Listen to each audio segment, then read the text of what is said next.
UP में पंचायत चुनाव होने हैं और पंचायत चुनाव जो है वो सबसे 2027 के विधानसभा चुनाव का सेमीफाइनल भी माना जाता है और इन चुनाव को गांव में विकास और क्षेत्र में विकास के नजरिए से भी बड़ा महत्वपूर्ण माना जाता है।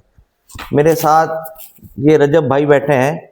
रजब भाई जो जिला पंचायत वार्ड 13 है उससे जिला पंचायत के उम्मीदवार हैं, आज़ाद समाज पार्टी के जिला प्रवक्ता हैं और बड़ी मजबूती से जनता के बीच जा रहे हैं। आइए इनसे बात करते हैं और इनके बारे में, इनका क्या विजन है क्षेत्र के बारे में वो जानते हैं। रजब भाई, सबसे पहले अब आप अपने बारे में बताइए। अनस भाई, आपका बहुत बहुत शुक्रिया और मैं आपका तहे दिल से एक बार और शुक्रिया अदा करूंगा क्योंकि आपने क्षेत्र में जो सेवा की है वो मेरे लिए मार्गदर्शक है और मैं आपको अपना राजनीतिक गुरु भी मानता हूँ। और सबसे बड़ी चीज़ क्या है, आप जो ये हम सब जनप्रतिनिधि बनने की तैयारी कर रहे हैं, जो आप तमाम समाज की बातों को लेके इनसे पूछ के सोशल मीडिया के माध्यम से तमाम जन जन तक आवाज़ को पहुंचा रहे हैं, इसके लिए आपका तहे दिल से शुक्रगुजार हूँ। और जो भी आपके सवाल हैं मैं उनका बड़ी बेबाकी से जवाब दूंगा। हाँ, तो आप सबसे पहले बताइए, क्योंकि आपका कोई ऐसा बैकग्राउंड तो है नहीं जी ना, तो आपने पहले भी चुनाव नहीं लड़ा। आप एक जो है, जहां तक मेरा, क्योंकि मैं भी इसी क्षेत्र से ताल्लुक रखता हूँ, आप जो है दिल्ली में एक व्यापारी है। जी आपका जो है कोई लेडीज सूट वगैरह का इनका काम है जी और आप जो है अच्छे खासे जो है वहाँ अच्छा खासा आपका बिजनेस है। फिर आपको यहाँ जो है परेशान होने की क्या जरूरत है? क्या जरूरत है चुनाव लड़ने की? अपना काम करो, ये आपका काम थोड़ा ही है। असल में अनस भाई बिल्कुल सही कहा आपने, मेरा काम था, लेकिन जो काम करो आप ईमानदारी के साथ करो। मैंने सबसे पहले अपना काम त्यागा और काम त्यागने के बाद में मैंने जनता की सेवा करने का निर्णय लिया। जनता की सेवा का निर्णय इसलिए लिया करने के लिए, मेरा क्षेत्र और मेरा गांव बघरा पड़ता है। बघरा में तकरीबन 50,000 से ऊपर की पॉपुलेशन है जो ग्राम पंचायत के अंदर आती है। 18-20 हज़ार तो वोट ही है यहाँ पे, तो बहरहाल 30,000 और मान लो, छोटा बड़ा मिला के 50,000 से ऊपर की आबादी है। लेकिन मैं यहाँ ग्राम पंचायत की भी तैयारी कर सकता था, मैं बीडीसी भी लड़ सकता था। चुनाव लड़ना मोटिव नहीं है। मैंने वो चीज़ देखी जिस चीज़ की हमारे बघरे को ज़रूरत है। मेरे बघरे के अंदर आज भी डेवलपमेंट की ज़रूरत है। मैं अक्सर व बेशतर जब यहाँ बरसात के मौसम में आता था तो यहाँ पे जब कभी भी सुबह के टाइम बारिश हो गई या रात में बारिश हो गई तो यहाँ सड़कों पे इतना ज़्यादा पानी होता है, जल थल एक हो जाता है। और उसके अलावा बहुत सारे ऐसे डेवलपमेंट हैं जो ज़िला पंचायत के अंडर आते हैं, लेकिन हमारे यहाँ डेवलपमेंट नहीं हो पाया। और मैं बिल्कुल कहता हूँ, मेरे यहाँ 5 काम जिला पंचायत के नहीं दिखा बघरा के अंदर। यहाँ पे जो काम जिला पंचायत के हैं उन कामों को बहुत, बस ये कहूँगा, अत्याचार है बघरे के ऊपर जो आज तक ये सुख बघरा झेल देख नहीं पाया। अब एक बात बताइए, क्योंकि आप दिल्ली में रहते हैं, मैंने कई बार आपके फेसबुक अकाउंट भी देखे हैं कि आप जो है कभी आम आदमी पार्टी के प्रदर्शन में हो, कभी किसी और मुद्दे को लेके जंतर मंतर पे हो। आप इस चुनाव से पहले से ही आप लगे हुए हो, तो आप तो जो है सरकार से वैसे भी कोई चुनाव लड़ने की क्या जरूरत है? अगर तुम्हें विकास की बात है तो तुम वैसे भी जो है वहां एप्लीकेशन लिख के वैसे भी करा सको, क्योंकि जो है कि ये मतलब जिला पंचायत ऐसा तो नहीं है कि अगर आप जिला पंचायत बन गए तो यहाँ गांव पूरा चमन हो जाएगा, ऐसा तो कुछ है नहीं बात, ना क्षेत्र चमन हो जाएगा। तो आप इसमें बिना लड़े भी आप इसमें कर सकते थे, इतना वजूद है आपका, फिर आपको क्या जरूरत है चुनाव? जी, आपने बिल्कुल सही कहा। मैं सन 2010 से दिल्ली के अंदर था और मैंने अन्ना आंदोलन से निकलने के बाद मैंने केजरीवाल सरकार में नहीं थी, जब तक आम आदमी पार्टी का गठन नहीं हुआ था, मैं उसके लिए काम कर रहा था। वहाँ पे भी हमें आशा की एक किरण दिखाई दी थी, क्योंकि हम बचपन से एक चीज़ को सुनते आते थे, भ्रष्टाचार। वो भ्रष्टाचार का लफ्ज़ हमारे कानों में गया, हमने उसकी थ्योरी पे जब जाके काम किया और उसको देखा तो करप्शन मुझे जगह जगह दिखाई दिया। और मैं कहता हूँ भारत की नसों के अंदर करप्शन का खून दौड़ता है, अगर जो इस लफ्ज़ को कहूँगा तो ये, क्योंकि यहाँ पे जितना भी मामला मैं देखता हूँ बिना रिश्वत के कोई काम नहीं होता। और मेरा मानना यह है, अगर जो फिक्र मेरी है, जो सोच मेरी है, अगर जो मैं इस फिक्र पे काम करता हूँ तो करप्शन पे सबसे पहला क्योंकि अन्ना आंदोलन का भी यही मोटिव था कि भ्रष्टाचार से दूर करना है। और फिर मैंने 3 बार केजरीवाल सरकार बनी है। और उसके बाद में फिर मैंने अपने क्षेत्र में यहाँ पे विधानसभा चुनाव लड़ाया, माननीय बड़े भाई मेरे पंकज मलिक विधायक जी, और उसके बाद में हमारे बाबा हरिंदर मलिक सिंह जी को सांसद के लिए चुनाव लड़ाया। और फिर 2-3 चुनाव जिला पंचायत के हम जो लोग लड़ा चुके हैं, और ग्राम पंचायती भी हम लोग लड़ा चुके हैं, लेकिन हमें आशा की किरण अभी तक नहीं दिखाई दी। अब मेरा मानना यह था, अब सब कुछ छोड़ के हमें इस फील्ड में आना चाहिए और जनता की पूर्ण रूप से सेवा करनी चाहिए, क्योंकि जिसकी जितनी भागीदारी उसकी इतनी हिस्सेदारी पे हम लोग काम कर रहे हैं। और मेरा मानना यह है, अगर जो जनता के लिए आप काम करना चाहते हैं, राजनीति में आपको आना पड़ेगा, और राजनीति में आने के बाद में जो काम जनता के सरकार द्वारा किए जा सकते हैं उनको आप कराने की हिम्मत रखते हो, जनप्रतिनिधि अगर जो आपको समाज बनाता है। नहीं, संसद पर जैसे आप अन्ना मूवमेंट से जैसे केजरीवाल निकले, आप ये चाह रहे कि आपने भी अगर उस मूवमेंट में भाग लिया तो आप भी ये चाह रहे हो कि मैं भी जैसे केजरीवाल बन गया तो कहीं ना कहीं मुझे भी कुछ ना कुछ जो है इसमें मिले, मैं भी जो है। देखिए, मैं केजरीवाल बनना और केजरीवाल की विचारधारा पे काम करना, दोनों में फर्क है। केजरीवाल भी पहले ऑफिसर थे, अगर जो वो भी चाहते तो वो भी अपनी नौकरी अच्छे से करते रहते, लेकिन उनको भी कहीं ना कहीं दिल में एक कसक थी और वो उन्होंने काम किया। ये अलग बात है, उनका डायरेक्शन अलग लोगों ने मान लिया, लेकिन अब वहाँ पे भाजपा सरकार आई है, लेकिन लोग फिर केजरीवाल की डिमांड कर रहे हैं। जो काम करेगा लोग उसको याद करेंगे। चलो ओके, उनकी बात होगी तो फिर आपने यहाँ पे, क्योंकि केजरीवाल तो चाह रहा है कि मेरी पंजाब में सरकार है, यूपी में मैं आगे बढ़ूं, तो आपने फिर ये यहाँ पर आजाद समाज पार्टी का दामन क्यों थामा? देखिए, मेरा जो आबाई वतन है वो है बगरा। बगरा आता है मुजफ्फरनगर के अंदर। मुजफ्फरनगर है एक डिस्ट्रिक्ट स्टेट यूपी का, और यूपी में इस वक्त जो ग्रो कर रही है, शोषित की, पिछड़े की, किसान की, कमेरी की जो आवाज़ उठाने का काम कर रही है, आज़ाद समाज पार्टी कर रही है। जितना शोषण इस वक्त समाज के ऊपर हो रहा है, तो मुझे तमाम सरकारें देखने के बाद में एक आशा की किरण इस पूरा शोभ दौर के अंदर जो भाई चंद्रशेखर आज़ाद साहब हमारी आवाज़ को उठा रहे पार्लियामेंट में, तो मैंने 2 फरवरी सन 2025 को माननीय अमीर आलम जी के नेतृत्व में गढ़ी पुख्ता में 3:45 पे आज़ाद समाज पार्टी का दामन थामा। और मेरी कोशिश ये है, भाई चंद्रशेखर आज़ाद हमारे जो नगीना सांसद और मेरे राष्ट्रीय अध्यक्ष हैं, उनकी नीतियों से प्रभावित होकर मैंने इस पार्टी को ज्वाइन किया। और मैं ये बताता हूँ आपको, आने वाला वक्त आज़ाद समाज पार्टी का है। 2026 ले लीजिए, सेमीफाइनल है, और 2027 जो है बिना हमारे सरकार नहीं बनेगी यूपी। चलो ये मान लिया हमने, आपने इस तरह से कहीं न कहीं के लड़े, के एनआरसी पे लड़े, जामिया एएमयू पे लड़े, बहुत सारे मुद्दों पे जो है चंद्रशेखर आजाद ने मुखर होकर जो है वो सभी दबे पिछड़े, दलित, कुचले, जो पीड़ित, शोषित, वंचित समाज है, उन सबकी आवाजें उठाई हैं आजाद समाज पार्टी के बैनर तले। तो क्या हम ये मान लें कि अगर मान लो आप कह रहे हैं कि आप आजाद समाज पार्टी से लड़ रहे हैं, लेकिन आजाद समाज पार्टी अगर ये कहे कि हम आपको और इस्तेमाल करना चाहते हैं और आपको जो है आपको संगठन की जिम्मेदारी देंगे, आप चुनावी सिस्टम से दूर रहेंगे, तो फिर आप गांव का विकास कैसे करोगे? देखिए, बिल्कुल बहुत अच्छा सवाल है आपका। पार्टी को अगर जो आगे बढ़ाना है, उसको अपने लोगों को चुनाव जरूर लड़ाना पड़ेगा। देखिए, 2 चीजें होती हैं, एक तो होता है संगठन, दूसरा होता है पार्टी। हर पार्टी का अपना अपना एक संगठन रहा है। हमारा संगठन है भीम आर्मी, बसपा का संगठन है बाम सेफ, और इसका क्या नाम है, भाजपा का संगठन आरएसएस है। तो मैं यही बताना चाहूंगा, हर पार्टी उसके संगठन के ऊपर काम करती है, लेकिन जब तक पार्टी की नीतियां संगठन से अलग होती हैं और संगठन की नीति अलग होती है, लेकिन हमारे यहाँ आपको देखने का, हम लोग संघर्षशील लोग हैं।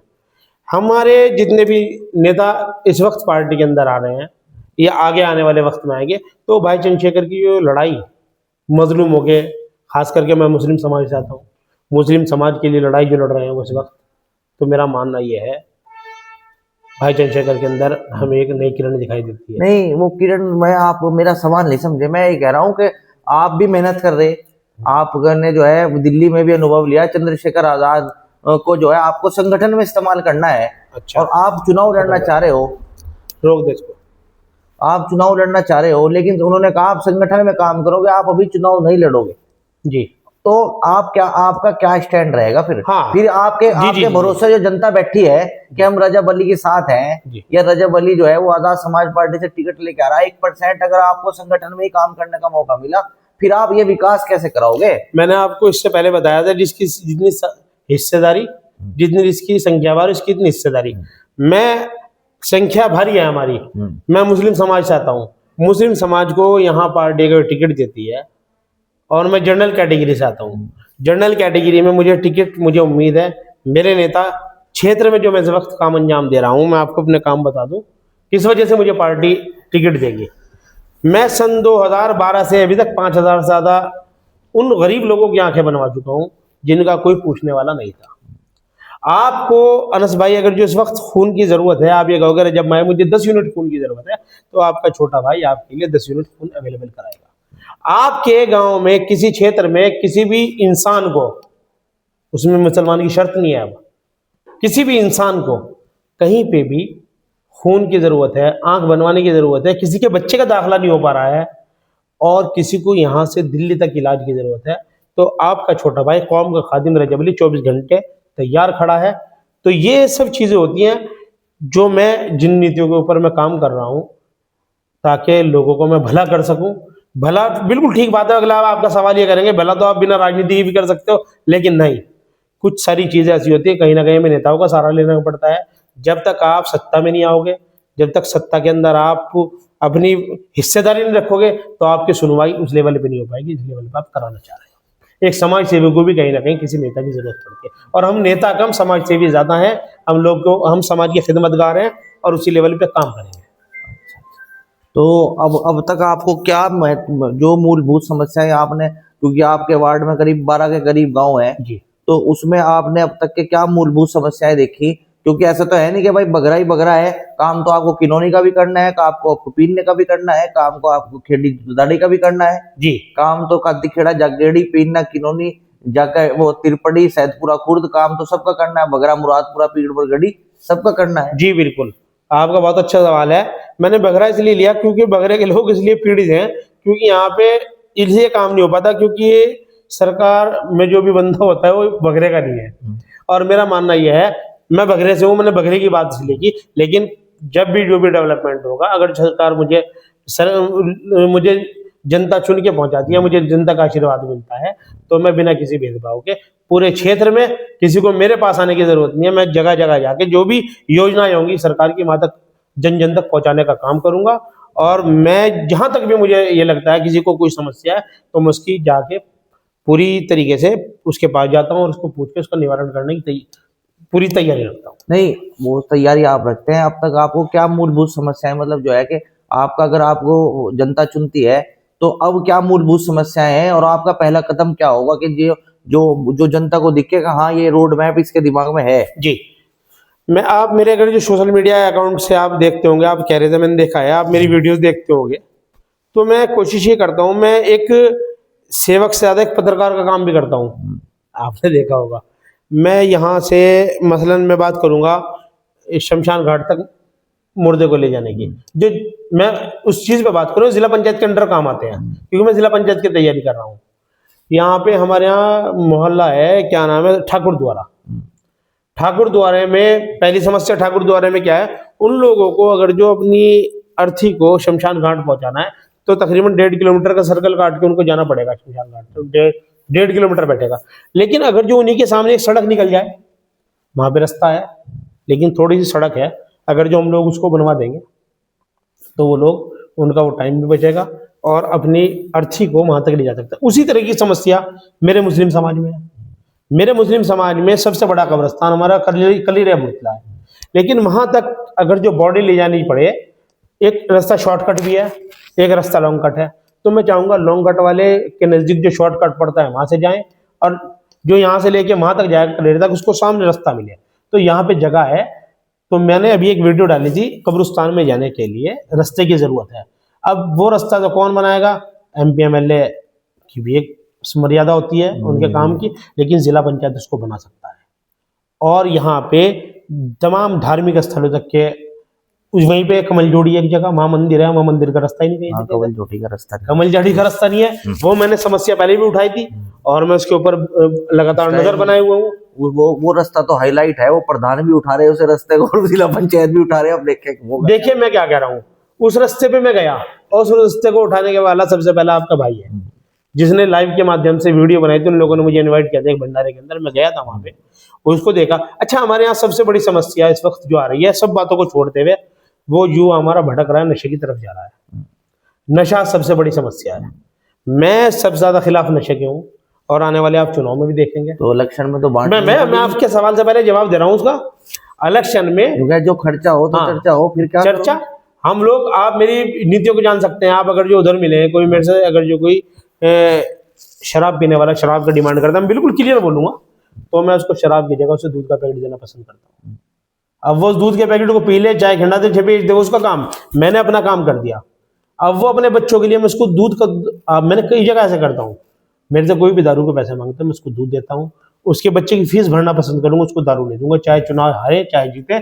मैं चुनाव उस लेवल पे लड़ूंगा ताकि समाज के अंदर कोई गंदगी ना फैले, और मेरा काम गंदगी दूर करना है, ना कि समाज में गंदगी फैलाना। अच्छा, अब जैसे आप देख रहे हैं कि वार्ड परिसीमन इस वार्ड का हुआ आपका 2015 में जी। 2010 तक इसमें बुडीना था, मांडी था, एक तरह से एक मतलब एक सीट जो है वो आपके समीकरण के हिसाब से थी। लेकिन 15 के में आने के बाद इसका समीकरण सीट के बदल गए। अब इसमें ज्यादातर ऐसा हुआ पहले भी कि जैसे अगर प्रत्याशी एक लड़ा या दो लड़े तो उनका वोट डिवाइड हुआ, और वोट डिवाइड होने के बाद उसके वो जो है बगड़े का प्रत्याशी या बगड़े के सपोर्ट का प्रत्याशी जो है वो जीत के आंकड़े तक नहीं पहुंच पाया किसी ना किसी वजह से। अब यही समस्या जो है आपकी अभी भी फिलहाल बनी हुई है कि इसमें आपका जो जीत का आंकड़ा है वो प्लस से बनेगा। आप जो है कैसे इस चुनाव को कि आपकी जीत की तरकीब क्या है कि ये आप जो है ये चुनाव जीत सकते हैं। जी बिल्कुल, बहुत अच्छा सवाल है आपका अनवस भाई। जब हम चुनाव लड़ रहे हैं तो हमारा मोटिवेशन भी होनी चाहिए ताकि हम चुनाव जीतें, ना कि किसी को चुनाव आ रहा है। मैंने चुनाव जो लड़ना शुरू किया और चुनाव की तैयारी शुरू की, तो मैंने चुनाव को जीत की तरफ ले जाने की पूरी तैयारी है। मैं खास करके मुस्लिम समाज से आता हूं और मैं बात करूंगा, मैं मुस्लिम वोटों की राजनीति नहीं कर रहा हूँ, ना राजनीति करनी है, मुझे सेवा करनी है और सेवा भाव मेरे अंदर है। सेवा भाव अगर जो राजनीति के अंदर आके मिल जाए तो मैं मानता हूँ लोग उसी को पसंद करते हैं। और मैंने वहां चुनाव शुरू किया जहां लोग खत्म कर देते हैं। भाई मसलन सबसे बड़ी दिक्कत लोगों को हाथ जोड़ने में होती है, तो मैं हाथ जोड़ना अपने आप का, क्योंकि सामने वाले को अगर जो मेरा हाथ जोड़ना अच्छा लग रहा है तो मैं मानता हूँ हाथ जोड़ने चाहिए। और उसके अलावा किसी की सेवा करनी है, मतलब हमारे यहाँ कांवड़ यात्रा हो रही थी, कांवड़ यात्रा में अगर जो मैंने उन कांवड़ियों की सेवा की है, ये नहीं कि मैं दिखावा कर रहा हूँ, दिखावा नहीं है, उसके अंदर क्या है, कांवड़ लेके जो लोग बगरे से गुजर रहे हैं वो मेरे मेहमान हैं, और मेहमान का खिदमत करना हमारे ऊपर फर्ज है। उनको ये नहीं पता रजब अली कौन है, उनसे मेरा वोट का भी कोई मतलब नहीं है। मैं उनकी सेवा इसलिए कर रहा हूँ ताकि उनको ये लगे बगरे में मैं आया था तो मुझे यहाँ किसी ने पानी पिलाया, और मेरे पैर में दर्द था तो मुझे दवाई दी, और मेरे पैर में दर्द था तो स्प्रे मार के उसको सही किया। ये अलग बात है सामने वाला जो कोई मेरा प्रतिरोधी है तो उसको किस वे में लेके जा रहा है। लेकिन मैंने वहां के बाद में यहाँ पे अम्बेडकर जयंती नहीं निकलती थी, मैंने अम्बेडकर जयंती निकलवाई। यहाँ पे नहीं, वाल्मीकि जयंती नहीं, अम्बेडकर जयंती, वो वाल्मीकि जयंती थी, वो मैं उसको दूसरी बता रहा हूँ। अम्बेडकर जयंती मैंने निकलवाई, पहली बार अम्बेडकर जयंती निकली है बगरे के अंदर, मैंने निकलवाई, आपके छोटे भाई ने निकलवाई। फिर उसके बाद में जब अम्बेडकर जयंती को निकलते हुए देखा, वाल्मीकि समाज की कभी कोई जयंती नहीं निकली, वाल्मीकि समाज की मैंने जयंती निकलवाई। और मैं आपसे वादा करता हूँ यहाँ पे जो भी मेरे ऐसे काम हो सकता है मैं उसको करूंगा जो समाज के हितों में बेहतर है।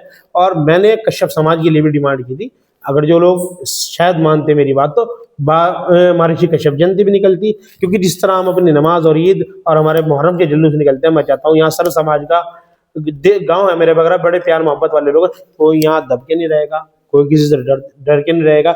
यहाँ तमाम समाज अपने फेस्टिवल अच्छे से मनाएगा। और जब धार्मिक आज़ादी हमें अधिकार हमें संविधान ने दिया है, जब उस संविधान को हम मानने वाले लोग हैं तो उसी संविधान के ऊपर बगरे की विचारधारा चलेगी। नहीं, बगरे की विचारधारा तो चल गई, तो आप हमें ये बताओ कि जैसे मैंने आपसे पूछा था समीकरण में आपका जो आंकड़ा है, क्योंकि अगर अब वो उसकी बात करें कि हर कहीं गठबंधन की बात होती है, प्लस की बात होती है कि आपका जो है कि किस तरह से, क्योंकि एक समाज से जो है वो आप इलेक्शन नहीं जीत सकते। जी कोई भी व्यक्ति है अगर उस पे एक समाज का वोट है तो, क्योंकि वोट जो वो 36 बिरादरी का जिसके पास होगा, इलेक्शन वो जीतेगा। जी और उसे हर पॉकेट से वोट मिलने चाहिए, ऐसा नहीं कि बगरे से ही वोट मिले, उसे सारे गांव गवांड से जिसे वोट मिलेगा, समर्थन मिलेगा, वो इलेक्शन जीतेगा। उसके लिए आपका क्या रोड मैप है? जी, वो बात कहीं और निकल गई थी। हाँ। असल में दिल्ली में मेरे बहुत सारी बातें बताने के लिए, वो एक बात में से दूसरी बात निकलती चली जाती है। लेकिन जो आपका सवाल था उसका जवाब सीधे सीधे यह है, मेरे पास 36 बिरादरी का आज के टाइम में समर्थन है। आप क्षेत्र में घूम के देख सकते हो, रजब अली हर समाज के साथ काम कर रहा है बिना किसी भेदभाव के। मुझे कोई एक भी दफ़ा झूठ का वादा में भागता हूँ ना, मुझे किसी के अंदर छोटाई दिखाई देती है। मेरे लिए सब मेरे बड़े हैं, जो मेरे छोटे भाई हैं मेरे लिए छोटे भाई हैं, और जो मेरे बुजुर्ग हैं मेरे लिए उनका मान सम्मान मेरे सर आंखों पर है। मेरे लिए जीत का समीकरण ये होता है, लोग कहते हैं जिसके पास 36 बिरादरी हैं, उस 36 बिरादरी का जिसको समर्थन है चुनाव जीतता है। हाँ, मैं फख्र से मैं कह सकता हूँ बगरा मुझे इस वक्त इतना प्यार कर रहा है, और ख़ास करके आप काजीखेड़े में जाके मालूम कीजिए, जगघड़ी में जाके मालूम कीजिए, पीने में जाके मालूम कीजिए, और ख़ास करके किनोनी मेरे क्षेत्र के अंदर आता है, सैदपुरा मेरे क्षेत्र में आता है, मुरादपुरे, बगरा, गढ़ी, पीरबड़ी, चारों गाँव एक बगरे की एक आबादी है।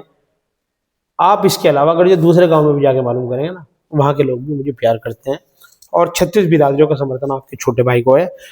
अगर जो किसी को शक शुबा है आप जाके पूछिए, क्योंकि ये 36 बिरादरियों में से अगर किसी को दिक्कत परेशानी होती है, जिस काबिल भी है उनका सेवक उनके दरमियान 24 घंटा मौजूद है। अब जैसे हमारी पीना खेड़ी दूधधारी बात हुई, तो वे उनका कहना यह है कि हम हमेशा से सोचते हैं कि हम बगरे वालों को, बगरे की जो वोट करें बगरे के लोगों को, कि जिससे उधर भी लोग जीते और उनका भी हमें पता चले कि वो कैसा विकास कराते हैं।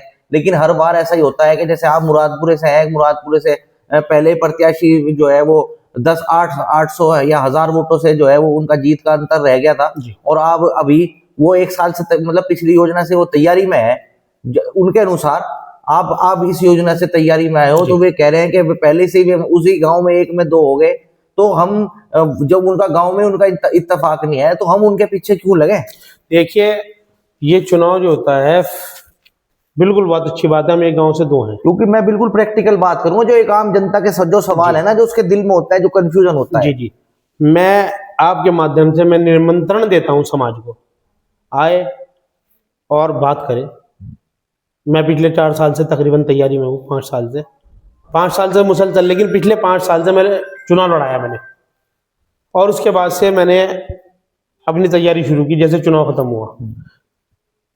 अगर जो कोई सामने वाला प्रत्याशी आएगा तो वो बात करने का हकदार था, मैं उससे बात करता। लेकिन मुझे कहीं ना कहीं ये जाके मिला, सामने वाला प्रत्याशी, मैं किसी को बुरा नहीं कह रहा हूँ, आपने जो सवाल किया मैं उसका जवाब दे रहा हूँ। यकीनन लोग सवाल कर रहे हैं कि एक गांव से 2 प्रत्याशी, लेकिन मैं यहीं से बताऊंगा, एक क्लास में 2 बच्चे होते हैं, एक घर के 2 बच्चे होते हैं, दोनों बच्चे अपने स्ट्रगल टाइम में होते हैं। उनका स्ट्रगल टाइम उनका रिपोर्ट कार्ड होता है। अभी मैं अपने स्ट्रगल टाइम में हूँ, मेरे सामने वाला भी भाई मेरा स्ट्रगल टाइम में है, या और भी जो यहाँ पे चुनाव लड़ रहे हैं। ये हमारा क्लास है, इस क्लास के अंदर जितनी हम मेहनत करेंगे लोग हमें रिजल्ट देंगे। हमें ये नहीं है कि एक को बिठा के हम एक को चुनाव लड़ाएं। अगर जो सामने वाला चुनाव लड़ रहा है, लोकतंत्र की आज़ादी भी कोई चीज़ है। देखो, ये हमारा आपसी मतभेद है कि हम उसे कहाँ जाके सेटलमेंट करें, लेकिन मैं ये मान रहा हूँ अगर जो समाज चाहे तो बात कर सकता है, और नहीं तो अगर जो सामने वाला कोई नहीं मान रहा है, मैं बिल्कुल स्पष्ट रूप में कह सकता हूँ, अगर जो समाज मुझे ये कहेगा तू इस काबिल नहीं है, अब मैं इस काबिल नहीं हूँ, समाज अगर इस बात को कहता है मैं उस बात को स्वीकार करता हूँ। और ये कहेगा सामने पत्थर है, इस पत्थर के ऊपर माला डाल दे जाके, मैं पलट के नहीं पूछूंगा पत्थर क्या काम करेगा, मैं उस पर माला डाल दूंगा जाके। मैं समाज की नीतियों पे चलने वाला आदमी हूँ, जो समाज मेरे लिए चाहेगा मैं वो करूंगा। गांव समाज से मैं कभी भागा नहीं। यानी आपका कहने का मकसद यह है, अगर आप जिम्मेदार आदमी इस बात को लेके करते हैं या कोई बात करते हैं, तो उसको लेके आप जो है एक मजबूती के साथ, जो गरीबों की, मजलूमों की, पिछड़ों की, जो भी समाज के इकट्ठा हो गए, जो आवाज बुलंद होगी, उस आवाज को आप लबैक करने का मैं लबैक करने का काम करूंगा, क्योंकि पिछले 2-3 चुनाव हैं उसमें चाहे प्रधानी हो चाहे जिला पंचायत हो, इस तरह का डिवाइडेशन होता है तो गरीब आदमी जो है वो गरीब आदमी एक तरह से, क्योंकि जो सक्षम लोग हैं वे अपने काम करा लेते हैं, लेकिन इसका नुकसान उन गरीबों को होता है बिल्कुल, जो अपना काम कराने में सक्षम नहीं है। जो इलेक्शन लड़ने वाले होते हैं वे इलेक्शन लड़के चले जाते हैं, लेकिन आम जनता पिस जाती है इस चक्कर में। बिल्कुल, पिछले 5 साल में ऐसे ही देखने को मिला है। पिछले 5 साल में जब ऐसे देखने को मिला, बहुत सारी बातें इस तरह की हैं, अगर जो मैं ऑन रिकॉर्डिंग बताऊं या वीडियो के माध्यम से बताऊं तो आप ये कहोगे कि बहुत अलग तरह की बातें हैं। तो देखो, हमें अपनी वीडियो पे मटर गश्ती नहीं दिखानी है, हमें वीडियो पे अपना काम दिखाना है। अगर जो आप सोशल मीडिया का सहारा ले रहे हो तो आप अपना काम दिखाओ कि लोगों की आवाज बनो। आप, मैं बता रहा हूँ, मैं 5000 से ज्यादा आंखें बनवा चुका हूँ। कोई नेता लेके तो आओ या सेवक जिसने किसी को 5 गोली नजले खांसी जुकाम बुखार की दिलवाई आज तक, दिलवाओ। आप मुझे कौन, रजब भाई सुबह आंख बननी है 5 आदमियों की, तो उनमें 4 नहीं होगा, 5 की सुबह आंख बनेगी। नहीं, वो आपके जो है लगातार कैंप चलते रहते हैं। कैंप चलते रहते हैं। वो देखो, जिस काबिल भी हूँ मैं, और एक आंख का खर्चा कम से कम 10,000 आता है। मैं योजना की बात बताता हूँ आपको, 10,000 खर्चा आता है हमारा। 10,000, 5,000 आंखों को आप 10,000 से डिवाइड करो, 5 करोड़ से ऊपर हो गया। 5 करोड़ से ऊपर का जब मैं इलाज लोगों को फ्री करा चुका, काश अगर जो कई जनता ने मुझे बताया, मैं तो एम्स खुलाने की तैयारी करूंगा जी अपने मुजफ्फरनगर में। मैं चाहूंगा घर घर में एक गांव में एक लेडीज डॉक्टर हो। लेडीज हमारी जो परेशान होती हैं उनके लिए मैं चाहूंगा घर गांव में गायनो हो, मुझे ये है। और मैं चाहूंगा, मेरे यहाँ स्पोर्ट के माध्यम में भी बहुत कम है ये स्पोर्ट। मैं भी चाहूंगा मेरे बगरे के जो खेल में जो रुचि रखते हैं लड़के, वो किसी भी फील्ड का खेल हो, बैडमिंटन हो, क्रिकेट हो, कुश्ती हो, कबड्डी हो, या कोई भी जो खेल होते हैं, उनके अंदर मेरे यहाँ एक अच्छा स्टेडियम हो युवाओं के लिए, और यहाँ पे और भी ज्यादा व्यवस्था स्कूलिंग की हो, कॉलेजेस की हो। मैं चाहता हूँ मेरा बघरा इतना डेवलप हो जिसके अंदर आज भी जो कमियां रुकी हुई हैं उनको पूर्ण रूप से मैं करूँगा। चाहे मुझे कश्मीर से लेकर कन्याकुमारी तक, मशरिक से लेकर मगरिब तक, शुमाल से लेकर जुनूब तक, जहाँ मुझे भागना पड़ेगा मैं बिल्कुल जाने के लिए तैयार हूँ, और समाज के लिए काम लेके आऊँगा मैं। मुझे नेताओं के तमाम घर पता है, मंत्रियों के, जहाँ पे बैठ जाऊंगा ना, हाथ जोड़ के काम लेके आऊंगा बगरे के लिए। अच्छा, मेरा एक आखिरी सवाल है, उसके बाद फिर इस चर्चा को विराम देंगे। 1% मान लो, पहली बात तो यह है कि आपकी बात तो सही, आपके जो अंदाज है कि आप अपनी बात को प्रेजेंट कर रहे हैं संगठन के भी सामने भी और जनता के सामने भी। 1% संगठन आपका जो है वो आजाद समाज पार्टी समर्थित उम्मीदवार आपको नहीं करता जी, तो आप क्या उस कंडीशन में आप पार्टी छोड़ेंगे, जनता के पास जाएंगे, या संगठन को मजबूत करने का काम करेंगे? देखिए, मैं संगठन और पार्टी को दोनों को मजबूत करने का काम करूंगा। पार्टी से चुनाव लड़ाना चाहिए, से चुनाव लड़ाऊंगा, क्या पता पार्टी को उसके अंदर क्या दिखाई दे रहा है। लेकिन मेरी शर्त ये होगी, जनता के लिए मुझे वो काम चाहिए जो मेरी फिक्र है। मेरा प्रतिनिधि, अगर जो मैं किसी को चुनाव लड़ाऊंगा तो नेता ऐसा लेके आऊंगा मैदान के अंदर जो जिस फिक्र को मैं लेके काम कर रहा। 24 घंटे, क्या टाइम हो रहा है अब? 12:20 हो रहे हैं रात के, और 12:20 के बाद भी मैं रात के क्षेत्र में हूँ। सर्दी की रात है, माइनस की तरफ टेम्परेचर जा रहा है, और मैं इंटरव्यू आपको बगरे कर रहा हूँ बैठ के। मैं यही चाहता हूँ 24 घंटे जो भी प्रतिनिधि हो जनता के बीच में रहे। यानी कहने का मकसद यह है कि एक जो आपका काम करने का जुनून है, या तो आप करें, अगर पार्टी ने उसी सिस्टम के हिसाब से कहा, तो जो आपकी जो मांग है, जो आप जनता के लिए जिस हक हकूक की लड़ाई लड़ रहे हैं, उसे बादस्तूर जारी रखेंगे। मैं बादस्तूर जारी रखूंगा। मैं राष्ट्रीय अध्यक्ष जी से भी कहूंगा, हमारे राष्ट्रीय अध्यक्ष जी कहते हैं संगठन रहो और मेहनत करो और समाज को आगे बढ़ाओ। उनका जब ये मोटिवेशन है तो उसी मोटिवेशन पे एक एक कार्यकर्ता काम करता है। मुझे उम्मीद है मेरी शीर्ष नेतृत्व खास करके, और जो मेरा पार्टी का प्रोटोकॉल है उसके तहत ही हमारे यहाँ नेता होगा। वैसे तो उम्मीद यह है, अभी हमारे यहाँ आरक्षण का बहुत बड़ा मुद्दा है। आरक्षण के आधार पे आपको बता दूंगा, जनरल की कैटेगरी में मैं टिकट मांग रहा हूँ। अगर जो जनरल में मेरा टिकट नहीं होगा, पार्टी से चाहे उसे चुनाव लड़ाए, लेकिन नेता वो हो जो पार्टी के और समाज के काम को आगे बढ़ाए। तो इसी के साथ आप हमारी तो भविष्य के लिए आपको बहुत बहुत शुभकामनाएं हैं कि आप जो है, जो आपके जो जनता के फिक्र की जो जायज तमन्नाएं हैं वो आपकी पूरी हो, जो पब्लिक के हित में अच्छा हो, वो आपके लिए बेहतर भी हो, वो काम हो, और आप